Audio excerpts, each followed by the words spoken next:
এহসানের এমন কথা শুনে মেনুর কিছুক্ষণ চুপ থেকে বলে, নাটক বন্ধ করুন। এহসান দীর্ঘ শ্বাস ফেলে বলে, তোমার কাছে নাটক হতে পারে, তবে আমার কাছে এটাই চিরসত্য।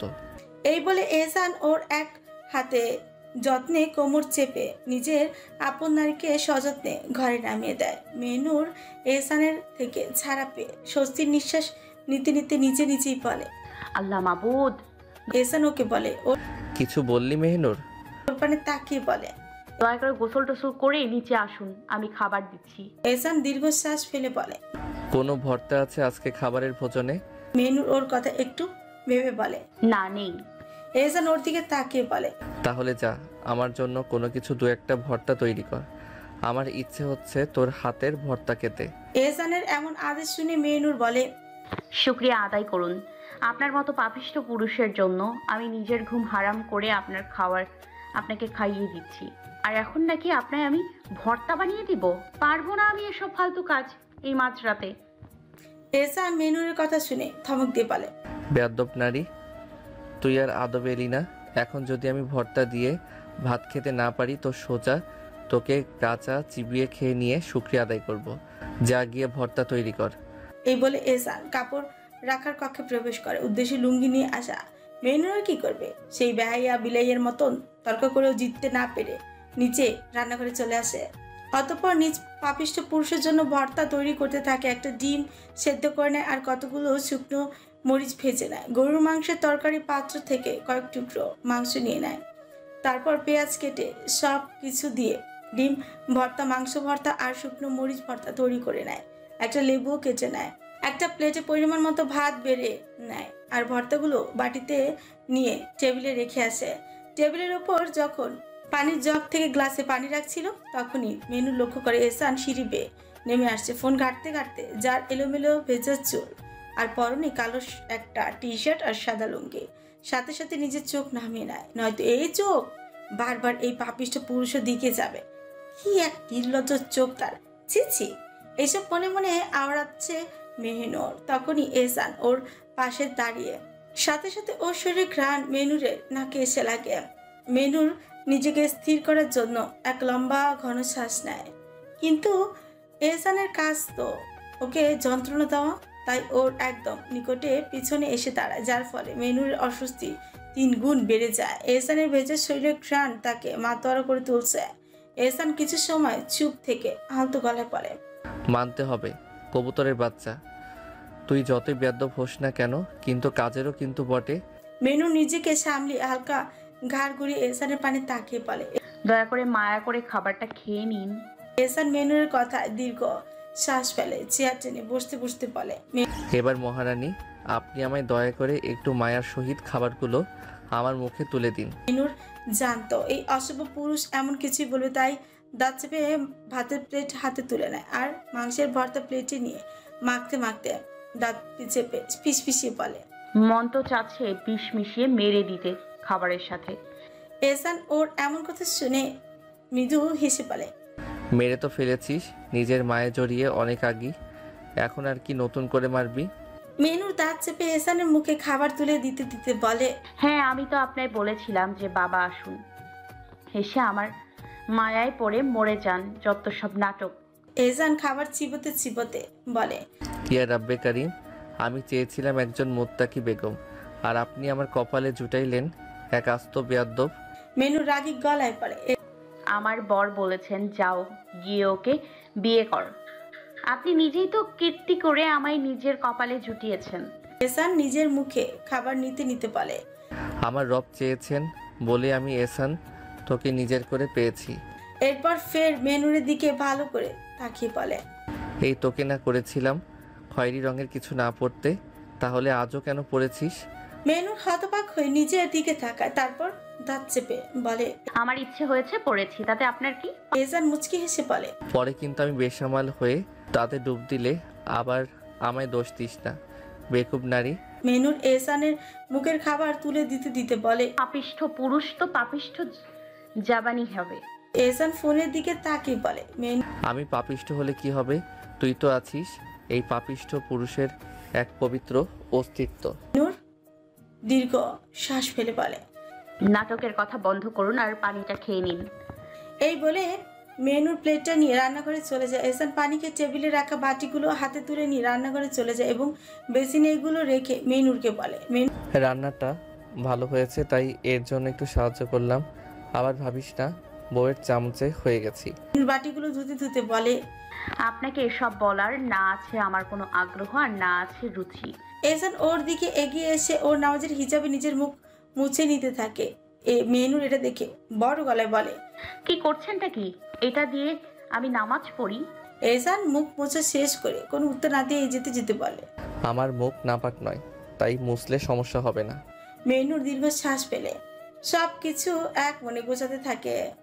এহসান টেবিলের উপরে রাখা সুপারির থালা থেকে এক টুকরো সুপারি মুখে দিয়ে নিজের ঘরের দিকে পা পাড়ায়। মেনুর কাজ শেষ করে সোফায় রাখা এহসানের ব্যাগ হাতে তুলে নিয়ে ঘরে চলে আসে। এসে দেখে এহসান সামনের কক্ষের সোফায় বসে বই পড়ছে। লুঙ্গি পরা, তাই এহসানের পায়ের দিক টাকনু ওপরে কিছুটা অংশ দেখা যাচ্ছে। মেনুর চোখ আটকে যায়। এহসানের ফর্সা লোমযুক্ত পায়, তবে সাথে সাথে নিজের চোখ নামিয়ে নেয় আর পরে লজ্জায় নিজে খালি দিতে হাতের ব্যাগগুলো অন্য সোফায় রেখে বাথরুমে চলে যায়। হাত মুখ দিয়ে অজু করে বেরিয়ে আসে। এহসান মেনুরের অজু পড়ার অপেক্ষায় বসেছিল। নিজেও অজু করে এসে মেনুরের মনে আসে এহসানের চাদর তো ব্যালকনিতে রেখে এসেছে, তাই ব্যালকনিতে যায় উদ্দেশ্য চাদরখানা চুপিসারে জায়গা মতো রেখে দেওয়া। তাড়াতাড়ি ব্যালকনিতে গিয়ে চাদরখানা গুছিয়ে নিয়ে যেই না পিছিয়ে ঘুরবে তখনই ওর নাকে এহসানের শরীরের ঘ্রাণ এসে ঠেকে। মুহূর্তে কেঁপে ওঠে, সাথে বোঝা যায় এহসান তার পাশেই। তাই তাড়াতাড়ি চাদরখানা আবার আগের সোফায় রেখে দেয়। তখনই এহসান পেছন থেকে ওকে বলে, আমি তোর স্বামী, আর আমার জিনিস ব্যবহার করার পর এত আতঙ্কিত হওয়ার কিছু নেই, বুঝেছিস বোকা নারী? মেনুর এহসানের কথা থমকে যায়। সে নিজেও জানে এহসান তাকে কিচ্ছু বলবে না, কিন্তু এই নির্লজ্জ পুরুষ যে তাকে কথায় কথায় শরম দেয়, যদি এখনো এমন করে, তাই তো চুপিসারে রেখে দিতে চেয়েছিল। কিন্তু সে তো আর নিজের দোষ স্বীকার করবে না, তাই পিছু ঘুরে বলে, কই, আমি আতঙ্কিত হয়েছি। আপনি সব বোঝেন মনে হয়। এহসান মুচকি এসে মেনুর দিকে এগোতে এগোতে বলে, হ্যাঁ গো, আমি সব বুঝি। তোমার পায়ের পাতা থেকে তোমার মাথা অবধি প্রতি মুহূর্তে মুহূর্তে কি চলছে, তুমি কি ভাবছো, সব বুঝি আমি, সব। মেনুর মেকি এসে বলে। ভুল ধারণা। এহসান মেনুরের সামনে এসে বলে, কিভাবে বুঝলে? মেনুর দীর্ঘ শ্বাস ফেলে বলে, যদি আপনি আমার অন্তরের অবস্থা জানতেন তাহলে কি আর আমার সামনে আমার বাপকে মরা হতে দিতেন? এহসান মেনুরের দিকে নিজের হাত বাড়িয়ে প্রতি সময়ের মতন ওর কোমর জড়িয়ে ধরে বলে, তোমার অবস্থা বুঝি বলেই নারী তোমার বাপ আধমরা ছিল, নয়তো মরা থাকতো। এহসানের এমন কথা শুনে মেনুর আহত গলায় বলে, আপনি বুঝবেন না, আপনাদের কষ্ট দেখতে কতটা ভয়ঙ্কর যন্ত্রণা হয়। যদি জানতেন তাহলে এমন বলতেন না। এহসান আহত সুরে তাচ্ছিলের হাসি দিয়ে বলে, নিজের ভাইয়ের রক্ত দিয়ে গোসল করা আমি এহসান, নিজের বড় বোনের নিজ চোখে ইজ্জত হরণ হতে দেখা আমি এহসান, নিজের ভাইয়ের বউয়ের ইজ্জত হরণ হতে দেখা আমি এহসান, নিজের ভাতিজার ছোট্ট কলিজা ছিঁড়ে নিতে দেখা আমি এহসান, নিজের বাপকে আপন ছেলে রক্ত দিয়ে গোসল করা আমি এহসান, আরও কত বিরল কত নির্মম হত্যা নিজ চোখে দেখা আমি এহসান। আর তুই যতটা কষ্ট পেতি তার এক ভাগের সমান হতো না আমার চাপা কষ্টের কাছে। বুঝলি বোকা নারী, আমি পাপিষ্ট, এতে চাইনি এই দুনিয়ার নিকৃষ্ট মানুষ আমায় বাধ্য করেছে তা হতে। মেনুর এহসানের কথাগুলো শুনে স্তব্ধ হয়ে যায়। কিছুক্ষণ থমকে গিয়ে বলে, আপনি বোঝেন তো আপনজনের হারানোর ভয়, তাহলে কেন একটা বার আমায় আমার আব্বার সাথে কথা বলতে দিচ্ছেন না? এহসান মেনুরের দিকে তাকিয়ে বলে, কেন আজ বিকেলে যে কথা বললি সেটা কি যথেষ্ট নয়? মেনুর চমকে উঠছে বলে। কি করে জানলো? এহসান এটা মেনুরকে চমকে যেতে দেখে এহসান মৃদু হেসে বলে, তুই কি ভাবলি আমি কিছু জানি না? মনে রাখিস, তুই এই বাড়িতে কি করছিস, কি বলছিস, কিভাবে হাঁটছিস, কি খাচ্ছিস, তা প্রতি মুহূর্ত আমার জানা। তা হয় তাকে এহসান ফের বলে, বাপকে দেখবি? মেনুর যেন চাঁদ হাতে পাওয়ার মতো চমকে উঠছে। তার চোখ উচ্ছ্বাসে চকচক করে উঠছে। আগ্রহ নিয়ে বলে, হ্যাঁ হ্যাঁ, দেবেন একটাবার দেখতে? এহসান মুচকি হেসে মেনুর কপালে নিজের কপাল ছেঁকিয়ে বলে, একটাবার নয়, একদিনের জন্য দেখতে দিব, তবে আমার কয়েকটি শর্ত মেনে নিতে হবে বেগম তোমায়। মেনু চোখ বন্ধ করেছিল, ফের হুট করে চোখ খুলে বলে, বলুন, আমি সব শর্তে রাজি। সত্যি তো? এহসান মৃদু হেসে বলে, তাহলে শোনো, যদি এখন থেকে তুই আমার একজন মোত্তাকি স্ত্রী হওয়ার চেষ্টা করবি, একদম একজন মোত্তাকি স্ত্রী আর মোত্তাকি মা, পারবি? মেনুর থপকে চায় এহসান এমন সত্ত্বে সে তো তা কখনোই পারবে না। এই পুরুষের স্ত্রী হওয়াটা কি আদৌ কি সে পারবে মেনে নিতে? তার মন তো মানবে না, কিন্তু তার যে তার বাবাকেও দেখাই লাগবে। প্রাণটা বেরিয়ে যাচ্ছে যেন কোনো কিছু না ভেবে বোকা মেহনুর বলেই দেয়। হ্যাঁ, আমি রাজি। এহসান নিজের হাত ওর দিকে এগিয়ে দিয়ে বলে। মেনুর কথা দে। কিছু মুহূর্ত ভেবে কাপা কাপা হাত এহসানের হাতে রাখে আলতো করে বলে, কথা দিলাম। সারা শরীর কাঁপছে, মেনুর গলা শুকিয়ে যায়, কিন্তু সে তো কথা দিয়ে দিয়েছে। এহসান মুচকি এসে মেনুকে চাপড়ে ধরে আগলে নেয় আপন বুকে, এরপর তৃপ্তির হাসি দিয়ে বলে। মেনু তাহলে কাজ শুরু করে দাও। থমকে যায়। কিসের কথা বলছে এই পুরুষ? কি করবে সে? এহসান মেনুরের মাথা নিজ বুক থেকে আলতো সরিয়ে ওর দুই কাঁধে হাত রেখে বলে, মেনু তুমি যখন কথা দিলে তো তা পূর্ণ করো। আর তোমার প্রথম কাজ হচ্ছে আমায় তেলাওয়াত শোনানো। এখন থেকে যখন তুমি তেলাওয়াত করবে তখনই আমি শুনবো। সেই সময় যদি আমি তোমার পাশে থাকি, আর তাহাজ্জুদের সময় আর ফজরের সময় তো আমায় শোনাইতে হবে। স্বস্তি নিঃশ্বাস ফেলে। সে তো ভেবেছিল এহসান আবার নিজের অধিকার না চেয়ে বসে, কিন্তু এমন কিছুই হয় না। তখনই এহসান ওকে বলে উঠছে, এইটা রাস্তা রেখো যে আমি তোমার অনুমতি ছাড়া তোমার উপর নিজের কৃতিত্ব ফলাবো না। তবে মেনু ঠোক গিলে বলে। তবে তবে কি? এহসান নিজের মুখ মেনুরের কানের কাছে নিয়ে আসে, যার ফলে এহসানের উষ্ণ গরম নিঃশ্বাস মেনুরের গালে আছড়ে পড়ে। মেনুর কেঁপে উঠছে। তখনই এহসান ওর কানে ফিসফিসিয়ে বলে, তবে কিন্তু দিনে কয়েকবার কোলে নেওয়া আর চুমু দেওয়া, এটা কিন্তু আমি তোমার অনুমতি দিলেও করব আর না দিলেও করব, বুঝলে আমার বোকা নারী? মেনুর এহসানের এমন কথা শুনে ওর বুক বরাবর ধুপ করে এক ধাক্কা দিয়ে বলে, চুপ করুন, বেহায়া পুরুষ, লজ্জা করে না? এহসান মুচকি হেসে মেনুরের হাত ধরে নিয়ে ওকে সোফায় বসায় এবং নিজেও বসে আর বলে, নাও একটা সুন্দর নাশিদ শোনাও। কোরআন শুনেছি, তোমার গলা থেকে নাশিদ শুনিনি। মেনুর কিছু মুহূর্ত চুপ থেকে তারপর গলা পরিষ্কার করে মনে মনে বিসমিল্লাহ পড়ে শুরু করে দেয় একটা সুন্দর নাশিদ। বড় তালুকদার বাড়ির বসার কক্ষটা আজ থমথমে। সবাই উপস্থিত, কিন্তু পরিবেশ যেন চাপা বারুদের গন্ধ। সকলে ক্ষুব্ধ, আর সেই ক্ষোভের কেন্দ্রবিন্দু একমাত্র ব্যক্তি এহসান। গত এক সপ্তাহে একটার পর একটা ঘটনা ঘটিয়ে চলেছে সে। 4টে খুন, যদিও প্রতিটি কারণ সিদ্ধ, তবুও এভাবে খুন করে কি রাজনীতি টিকে থাকে? নির্বাচন এসে গেছে, এখন সামান্য ভুলো ভয়ানক বিপদে ডেকে আনতে পারে। রাজনীতির খেলা তীক্ষ্ণ বুদ্ধিতে খেলতে হয়, কিন্তু এহসান যেন আগুনের সঙ্গে নাচছে। মনিরুল সাহেব কাল রাতে মজলিস থেকে ফিরে বিষয়টা শুনে চিন্তিত হয়েছিলেন, কিন্তু নিজেকে বোঝানোর চেষ্টা করেছিলেন এহসান তার ছেলে, সে ভুল করবে না। কিন্তু আজ সকালে পত্রিকা খুলতেই যেন হৃৎপিণ্ড এক মুহূর্তের জন্য থমকে গেল। পুলিশ অফিসার হামিনের বিকৃত মরা দেহ উদ্ধার। স্থানীয় লোকজন তার দেহ থানার সামনে পেয়েছে, যেখানে হাত পা নৃশংসভাবে টুকরো টুকরো করা হয়েছে। তিনি আর কিছু বললেন না, চোখ তুলে সরাসরি তাকালেন এহসানের দিকে। পত্রিকা টেবিলে ছুড়ে দিয়ে কঠিন স্বরে বললেন, এটা কি এহসান? তুমি কেন করছো? এখন যদি কেউ টের পেয়ে যায়? এহসানের চোখের কোণে মৃদু হাসি ফুটিয়ে বলল, আব্বা, এই পুলিশটা কি ছিল জানেন? কোনো অসহায় মানুষের কেস নিত না, ঘুষ খেত, অপরাধীদের পেছনে না ছুটে উল্টো তাদের রক্ষা করত। আমি শুধু ন্যায্য বিচার করেছি। মনিরুল সাহেব ঝুঁকুচকে পত্রিকার বাকি অংশ পড়তে থাকলেন। তিনি অফিসার হামিন মাদক ব্যবসার সঙ্গে জড়িত ছিলেন। ধারণা করা হচ্ছে তারই কোনো সংযোগে প্রতিশোধ নিতে এই হত্যাকাণ্ড ঘটিয়েছে। দীর্ঘ শ্বাস ফেললেন। এহসান শান্ত গলায় বলে উঠে, আব্বা, এসব বাদ দিন।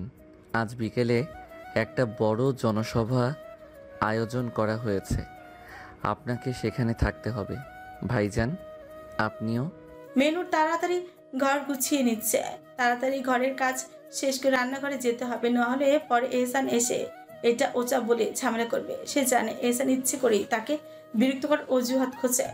সব গুছিয়ে নিয়ে কাপড় রাখার কক্ষে প্রবেশ করে মেহনুর। সেখানে ঢুকে বিরক্তিতে মুখ শক্ত করে ফেললো, কেননা এহসান বাচ্চাদের মতো সব এলোমেলো করে রেখেছে। শার্ট, পাঞ্জাবি, রুমাল সব দিকে এদিক ওদিক ছড়িয়ে আছে। মেনুর দীর্ঘশ্বাস ফেলে সেগুলো একে একে গুছিয়ে রাখতে লাগলো, আর মনে মনে কয়েকটা গালিও দিল এহসানকে। ঠিক তখনই বাইরে থেকে পায়ের আওয়াজ শোনা গেল। এহসান সেই মুহূর্তেই বুঝে গেল এহসান চলে এসেছে, তাই দ্রুত সব কাজ শেষ করে ধীর পায়ে দরজা খুলে বেরিয়ে এলো। উদ্দেশ্য কোনো দিকে না তাকিয়ে পারলে দৌড় দিয়ে ঘর থেকে বেরিয়ে যাওয়া। বেরিয়ে সামনাসামনি এহসানের চোখে চোখ পড়েছে মেহনুরের। এহসান ওর দিকে তাকিয়ে ফিউচিয়ে পড়ল। কিরে কবুতরের বাচ্চা, দরজা বন্ধ করে কি করছিলি ওই ঘরে? মেনুর গটমট করে তাকায় ওর পানে। এই পুরুষটা এমন আজব নাম ধরে কেন ডাকে সবসময়? কঠিন গলায় বলে। আপনি এসে যে এটা ওটা ছড়িয়ে রেখে যান, সেগুলোই গুছিয়ে নিজেকে উদ্ধার করছিলাম। এহসান মুচকি হেসে এক পা এগিয়ে এলো। ও তাহলে সুন্দর করে বলা যায় না? বেয়াদবি কেন করিস? মেনুর জানে এহসান আর এক পা এগুলে সে লজ্জায় মাটির সঙ্গে মিশে যাবে, তাই দ্রুত পাশ কাটিয়ে চলে যেতে চায়, নয়তো এখানে এসে কোমর জড়িয়ে নিজের কাছে টেনে নিয়ে এক গাদা নির্লজ্জ কথাই বলবে। তাই চুপিসারে কেটে পড়ে উত্তম। তাই কোনো কথা না বলে চুপচাপ এহসানের পাশে কাটিয়ে চলে যেতে নিতে লাগলো। কিন্তু এহসান কি তাকে এত সহজে যেতে দিবে? সে আলতো হাতে মেনুরের বাহু টেনে ধরে সামনে দাঁড় করিয়ে তারপর নিঃশব্দে ওর কোমরে হাত রেখে ওকে শক্ত করে টেনে নিল নিজের বুকের কাছে। আর মেনুর চোখের দিকে তাকিয়ে বলে, কাল রাতের কথা মনে আছে তো? মেনুর এতক্ষণ লজ্জা চোখ নামিয়েছিল, কিন্তু এহসানের কথায় তার শরীরের মুহূর্তে জমে গেল। এহসান তার নিজের নারীর মুখশ্রীর প্রাণে এক পলক তাকালো, চোখ নামানো, গালে হালকা লাল আভা, ঠোঁট কাঁপছে। এই স্নিগ্ধ সৌন্দর্য তাকে মুগ্ধ করছে বারবার। এহসান আলতো করে নিজের মুখ মেনুরের দিকে এগিয়ে নিয়ে নিজের অদর ছুঁয়ে দেয় বারবার, কয়েকবার মেনুরের কপালে। মেনুর চোখ বুঝে নেয়, লজ্জার চোখ বুঝে নেয় মেনুর। কেন জানি না এই পাপিষ্ঠ পুরুষের স্পর্শে অদ্ভুত এক শান্তি লাগে। হৃদয়ের গভীরে যেন এক নতুন অনুভূতির জন্ম নিচ্ছে। এহসান ধীরে ধীরে ওর কপাল থেকে চোখ সরিয়ে নেয়, কিন্তু এত সহজে ছাড়ার জন্য সে ওকে ধরে রাখেনি। সে তার মুখ আরো কাছে এনে মেনুরের চোখে ঠোঁট ছুঁয়ে দিল। মেনুর মুহূর্তে কেঁপে উঠছে। এহসানের দাড়ির খসখসে স্পর্শ তার নরম ত্বকের সঙ্গে মিশে গেল। এহসান মৃদু হাসল, তারপর আপন নারী লজ্জা মাখা মুখখানার পানে কিছু মুহূর্ত তাকিয়ে থাকে, অতঃপর অতি যত্নে ওকে শক্ত করে জড়িয়ে নেয় আপন বক্ষস্থলে। মেনুর যেন স্বাভাবিকভাবে মাথা রেখে দিল ওর বুকের উপর। এটা তো অভ্যস্ত হয়ে গেছে সে। আগে এই বুকে মাথা রাখলে শরীর মনে জ্বলে উঠত, অথচ এখন এই পাপিষ্ঠ বুকের বাঁ পাশে মাথা রাখলে মনে হয় একটা নিরাপদ স্থান পেল। এহসানের বুকের গভীর থেকে ভেসে আসা পিটপিট আওয়াজ শুনতে পেল মেহনুর। এই শব্দ, এটা কি এহসানের হৃদস্পন্দন? কেন এত জোরে চলছে? সে কান পেতে শুনতে লাগলো তার পাপিষ্ঠ পুরুষের হৃদয়ের গতি। কিছু মুহূর্ত এক ধ্যানে শুনতে থাকে মেহনুর। এহসান মেহনুরকে চুপ থাকতে দেখে বলে, তাড়াতাড়ি তৈরি হয়ে নাও বেগম, সকালে নিয়ে যাচ্ছি, রাতে গিয়ে নিয়ে আসবো। মেহনুর কোনো উত্তর দিল না, শুধু শক্ত করে এহসানের বুকে মাথা রেখে রইল। এহসান আবারও বলে, আর শোনো, তোমার উপর ভরসা করেই ওদের কাছে দিয়ে আসবো, কোনো তেরামি করো না, নইলে বুঝে নিও আমি কি করব। মেহনুর এহসানের বুকে মাথা রেখে আস্তে মাথা নাড়ল। মনে থাকবে, শুধু নিয়ে যান। এহসান মৃদু হাসল। একটা আবদার রাখবে? মেহনুর চুপ রইল কিছু মুহূর্ত, তারপর বলো। এহসান দীর্ঘশ্বাস ফেলে বলো, আমায় একবার জড়িয়ে ধরবে? মেহনুর স্তব্ধ হয়ে গেল, তারপর মলিন গলায় বলল, ধরতে পারবো, তবে ভালোবাসা নিয়ে নয়, ঘৃণা নিয়ে। এহসান মৃদু স্বরে বলল, আমি জানি আমি তোমার ঘৃণারই যোগ্য, তাই অন্তত ঘৃণা নিয়েই জড়িয়ে ধরো। কিছুক্ষণ নীরব থাকার পর মেহনুর আস্তে করে ওর হাত জড়িয়ে ধরল। এহসান এক মুহূর্ত দেরি করলো না, ওকে আরো শক্ত করে নিজের বক্ষস্থলে জড়িয়ে নিল। সময় যেন থমকে গেল, কয়েক মুহূর্ত কেটে গেল, কিন্তু এহসান ছাড়লো না। মেহনুর হাঁপিয়ে ওঠে, ফিসফিস করে পড়ে, দম বন্ধ হয়ে আসছে, ছাড়ুন। এহসান এসে আস্তে করে ওকে ছেড়ে দিয়ে ওর গালে হাত রেখে বলল, যাও, তাড়াতাড়ি তৈরি হয়ে নাও। মেনুর মাথা নাড়িয়ে কাপড় রাখার কক্ষের দিকে পা বাড়লো। আজ সে অন্যরকম একটা শান্তি অনুভব করছে, এক অজানা অনুভূতি। প্রস্তুত হয়ে এহসানের সঙ্গে বেরিয়ে পড়লো। গাড়ির সিটে বসে সে বারবার এহসানের দিকে তাকাচ্ছে। কেন যেন মনে হচ্ছে সে কিছু একটা অনুভব করছে। এই মানুষটা যে তার জীবনে ঝড় তুলে দিয়েছিল, সে কি আজ তার আশ্রয় হয়ে উঠেছে? এহসানের শক্ত হাতে স্টিয়ারিং চেপে ধরা, গভীর দৃষ্টি সামনের রাস্তায় স্থির। মেহনুর জানে না কেন তার হৃদয় এত অস্থির হয়ে উঠেছে। সে কি এখন সত্যি তাকে ঘৃণা করে, নাকি এই ঘৃণার মধ্যে লুকিয়ে জন্ম নিচ্ছে এক নিঃশব্দ ভালোবাসা? এত সুন্দর পুরুষ, এত নিখুঁত সৌন্দর্য মেহনুর কখনো ভাবেনি এমন একজন তাকে চাইবে। হ্যাঁ, সে নিজেও সুন্দর, তবে তবে এহসান এর চেয়ে উঁচু কাউকে পেতেই পারত। তার ব্যক্তিত্ব, তার সৌন্দর্য, তার ক্ষমতা সবই যেন তাকে অনায়াসে পরাজিত করতে পারত। কিন্তু কেন এহসান তাকে ভালোবাসলো? আর বড় হওয়ার পর তো কখনো তার সামনে পড়েনি। হ্যাঁ, তবে মাদ্রাসা যাওয়ার সময় এহসানের সামনে সে পড়েছে, তবে তখন তার পুরো শরীর পর্দায় ঢাকা থাকতো, চোখ পর্যন্ত। তাহলে এহসান তাকে দেখলো কিভাবে? মেহনুর এহসানের পানে তাকিয়ে এসব ভাবতে ব্যস্ত ছিল। এহসান বার কয়েক খেয়াল করেছে তার নারী তার পানে তাকিয়ে এক দৃষ্টিতে তাকিয়ে আছে। সে ঠিক বুঝতে পেরেছিল তার বেকুব নারী কিছু নিয়ে ভাবছে। এমনভাবে তাকিয়ে থাকলে অন্য কোনো কারণও হতে পারে না। এহসান খুব ভালো করে জানতো সে কখনোই মেহনুরকে ভুল বুঝবে না।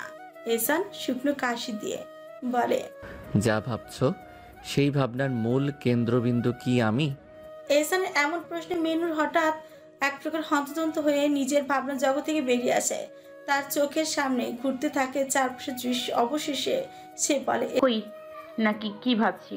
এহসান মুচকি এসে বলে, মেয়ে, তুমি কি ভাবো আর ভাবছো সব আন্দাজ করতে পারি, তাই লুকিয়ে লাভ নেই। তাই ভালোই ভালোই বলে দাও কি ভাবছিলে। মেহনুর একটু থতমত খেয়ে যায়, বলল, আমি যা ভাবার ভেবেছি, আপনার কেন বলবো? এহসান তার মুচকি হাসিতে কিছু বলল না, কিন্তু মেহনুর জানতো সে ঠিকই বুঝে গিয়েছে কিছু একটা নিয়ে ভাবছে সে। আর তা সম্পর্কে পরিষ্কারভাবে জানালেই হয়তো কিছু একটা বদলাতে পারে। মেহনুর আবার তাকায় না, এহসানের দিকে চুপচাপ বসে থাকে। হঠাৎই গাড়ি থামানো হলো। তারা হাসপাতালের সামনে পৌঁছেছে। এহসান গাড়ি থেকে নেমে প্রথমে মেহনুরের মুখ ঢেকে নেয়, তারপর মেহনুরের হাত ধরে তাকে নিয়ে যায় হাসপাতালের ভেতরে।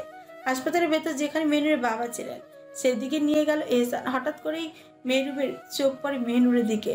তার মুখে এক চিলতে হাসি ফুটে উঠছে। এক মুহূর্ত দেরি না করে সে দ্রুত এগিয়ে যায় মেহনুরের দিকে। মেহনুর এহসানের দিকে তাকিয়ে বলে, হাতটা ছাড়ুন, একটা বার জড়িয়ে ধরি ভাইজানকে। এহসান তার হাত ছেড়ে দেয়। মেহনুর গিয়ে জাপটে ধরে তার ভাইজানকে। মেহনুর তাকে বুকে আগলে নিয়ে বলে, কেমন আছিস বোন? মেহনুর ওর বুকে মাথা রেখে বলে, ভালো ভাইজান, তুমি আব্বা কেমন আছেন? সব ঠিক আছে তো? মেহনুরের মাথায় হাত বুলিয়ে দিয়ে বলে, আলহামদুলিল্লাহ, আলহামদুলিল্লাহ, সব ঠিক আছে, সব আল্লাহ ঠিক রেখেছেন। এই সময় তৌফিক তালুকদার তার পাশে এসে দাঁড়ালেন। মেহরুবের থেকে নিজের শরীর এলিয়ে দিয়ে ওনাকে সালাম দেয়। আসসালামু আলাইকুম মেজু চাচা, কেমন আছেন? তৌফিক তালুকদার মৃদু হেসে মেহনুরের মাথায় হাত বুলিয়ে বলেন, ভালো না রে মা, তুই কেমন আছিস? অতঃপর এহসানের দিকে তাকিয়ে বলেন, জানি ভালো থাকবি না, পরশু কাছে আসিস তো? মেহনুর পরিস্থিতি দেখে তার হাত নিজের হাতে মুড়ে নিয়ে বলল, না না না, আমি ভালো আছি। তারপর এক পলক এহসানের দিকে তাকিয়ে ফের ওনার দিকে তাকিয়ে বলে, উনি খুব যত্নে রাখেন আমায়, তোমরা চিন্তা করো না। তখনই এহসান দৃঢ় গলায় বলল, আমার বাচ্চা আর বাচ্চার মাকে কয়েক ঘন্টার জন্য তোদের কাছে রেখে যাচ্ছি, তাই নিজেদের বোন আর ভাতিজিকে যা দেখার দেখে নে। তারপর মেহনুরের দিকে তাকিয়ে বলে, বেগম, কি প্রতিশ্রুতি দিয়েছ মনে আছে তো? তোমায় ভরসা করে রেখে গেলাম, কোনো চালাকির ধান্দা পাকিও না, এতে তোমারই মঙ্গল। এই বলে এহসান তার চাদর খানা টেনে ঠিক করে বেরিয়ে যায়। মেহরুব দ্রুত মেহনুরকে জিজ্ঞেস করে, মেহনুর ওকে কিসের প্রতিশ্রুতি দিয়েছিস? আহত গলা এহসানের যাওয়ার পারে তাকিয়ে বলে, সারা জীবন ওনার মধ্যে কি স্ত্রী হয়ে থাকার। তৌফিক তালুকদার তেতে উঠে বলে, কি বলছিস? তুই ওই পশুর জীবন সঙ্গী হয়ে জীবন পার করবি? না, এটা কখনোই সম্ভব নয়। তোকে আজই আমরা বাড়ি নিয়ে যাব। মেহনুর কিছু বলে না, কারণ সে জানে যাই বলুক সে তো ওই পাপিষ্ঠ পুরুষেরই অর্ধাঙ্গিনী। এহসান তালুকদার মৃত্যুর আগ অবধি তাকে নিজ বুকে আগলে রাখবে। মুচকি হাসে মেহনুর বলে, আব্বাকে দেখবো আমি। তখনই কেবিনের দরজা খুলে বেরিয়ে আসে মেয়েরাজ, সাথে একজন নার্স। মেনুরকে দেখে নিজের হাতে রিপোর্টখানা নার্সের হাতে তুলে দিয়ে দৌড়ে এসে মেনুরকে জড়িয়ে ধরে। মেনুরের হিজাবের উপর কপালে ঠোঁট ছুঁয়ে বলে, তুই এসেছিস? কিভাবে এলি? ভালো আছিস তুই? মেনুর মৃদু গলায় বলে। উনি দিয়ে গেছেন, আমি ভালো আছি। মেয়েরাজ কিছু মুহূর্ত চুপ থেকে মেনুরকে নিজের থেকে আলাদা করে বলে, তুই আমাদের সাথেই যাবি, আর সব ব্যবস্থা আমি করব। আজ তুই নিজের বাড়ি যাবি। মেনুর দীর্ঘশ্বাস ফেলে বলে, আচ্ছা যাব, আব্বাকে দেখতে পারবো। হ্যাঁ চল। এই বলে মেয়েরাজ মেনুর মেহরুব কেবিনে প্রবেশ করেন, যেখানে হাসপাতালে সাদা বিছানায় শুয়ে আছেন তাদের আব্বা যান। মেনুর দৌড়ে গিয়ে বিছানার পাশে রাখা বসার চেয়ারে বসেন, নিজের বাবার হাত আঁকড়ে ধরে অজস্রবার ঠোঁট ছুঁয়ে থাকে। মাজারুল সাহেব কিছু বলতে পারছে না, শুধু নিজের মেয়ে পাগলামি দেখছেন। মেনুর ধীরে ধীরে তার চোখের পানি মুছে নিয়ে আব্বার কপালে ঠোঁট ছুঁয়ে বলে, মাজারুল সাহেব কিছু বললেন না, তার চোখে পানি এসে যায়, গলার মধ্যে কথা আটকে যায়। মেনুর বাবার কপালে চুমু দিয়ে ধীরে ধীরে তার নিকাব খুলে নেয়, তারপর নিজের ঠোঁট ছুঁয়ে বাবার কপালে। আব্বা ঠিক আছেন তো? আপনি দেখুন, আপনার আম্মা জান হাজির হয়ে গেছেন আপনার দরবারে। মাজারুল সাহেব চোখ বুজে নেন, যেন তার মেয়ের স্পর্শে নিজেকে আবার জীবিত মনে করেন। মেনু নিজের বাবার থেকে মুখ সরিয়ে দৃঢ় গলায় বলে, আব্বা কোনো চিন্তা করবেন না, আল্লাহ আপনাকে সুস্থতা অতি শীঘ্রই দান করবেন। আপনি জানেন তো, যে ব্যক্তি আল্লাহর ওপর ভরসা করে আল্লাহ তাকে যথেষ্ট। এই কথা বলেই মেনুর যেন কিছুটা শান্তি পেল, কিন্তু তৌফিক তালুকদার তখনই অন্তদন্ত হয়ে এসে কেবিনে প্রবেশ করে। মেহরাজ, তুই মেহনুরকে নিয়ে বেরিয়ে পড়। আশেপাশে এহসানের কোনো লোক নেই, আর মেহরুব আর আমি ভাইজানকে নিয়ে আসছি হাসপাতাল থেকে। মেনুর একটু চমকে গিয়ে বলল, না চাচা, এটা সম্ভব নয়, উনি নিয়ে যাবেন না আমায়। তখনই মেয়েরা তীব্র কণ্ঠে ধমক দিয়ে বলে, তোর কাছে কে বড়, ও না আমরা? তোকে আজ বাড়ি যেতেই হবে। প্রাণ হোক বা তুই আমাদের না থাকলে নিজেকে মরা মরা লাগে। মেহরাজ মেহরুব এবং মেহনুরকে বাড়ি নিয়ে আসে। মেহনুরের অমত ছিল, পরে নিজের পরিবারকে দেখার লোভ সামলাতে পারেনি, তাই চলে এসেছে। বাড়ির উঠোনে পা রেখে মেহনুর এক পলক এদিক ওদিক তাকায়। মনে হয় কত যুগ পর সে তার নিজ ঘরে ফিরেছে। এক অদ্ভুত শান্তি অনুভব হচ্ছে। ধীর পায়ে সে বাড়ির সদর দরজার দিকে এগিয়ে যায়। দরজার সামনে দাঁড়িয়ে ভেতরে সোফায় বসা কক্ষে তার দাদাজানকে দেখে। তিনি চোখ বুজে বসে আছেন। মেনুর ধীর গলা উচ্চারণ করে, দাদাজান। নিজের ফুলের ডাক কানে আসতে মুস্তফা সাহেব চোখ খুলে ফেলেন। তার চোখ মনে হয় বিশ্বাসই করতে পারছে না, এটা কি সত্যি নাকি তার স্বপ্ন। যখন তার চোখে পড়লো সদর দরজায়, তিনি থমকে যান, কিছু মুহূর্ত তাকিয়ে থাকেন। তার চোখ ভাসে শুধু মেহনুর এক প্রকার দৌড়ে এসে মোস্তফা সাহেবের কাছে পৌঁছায়। মেহনুরকে কাছে পেয়ে মোস্তফা সাহেব বুঝতে পারেন এটা সত্যি। তিনি তাড়াতাড়ি সোফা থেকে উঠে দাঁড়িয়ে চিৎকার করে বলেন, বেগম সাহেব কোথায় আছো? তাড়াতাড়ি আসো, আমাদের ফুল এসেছে, আমাদের কাছে দেখো। মেনু নিজের নিকাব খুলে জাপটে ধরে মুস্তফা সাহেবকে। মুস্তফা সাহেব ফুপিয়ে কেঁদে ওঠেন। তার চোখের কোণে কান্না এসে যায়, তবুও নিজেকে সামলে বলেন, কাঁদিস না ফুল, ফুল কাঁদে না, ফুল সব সময় হাসে, ফুলের কাঁদতে হয় না। মেনুর ফুপিয়ে কেঁদে ওঠে। দাদাজান, তোমার ফুল ঝরে গেছে, তোমার ফুল ধ্বংস হয়ে গেছে কলঙ্কে, এক ভয়ঙ্কর কলঙ্কে কলঙ্কিত হয়ে গেছে। ইফা বেগম হাউ মাউ করে সিঁড়ি বেয়ে নেমে আসেন। তিনি বলতে থাকেন, আমার ফুল আইছে, আমার নাতনি আইছে, ফুল কোথায়, তুই কোথায়?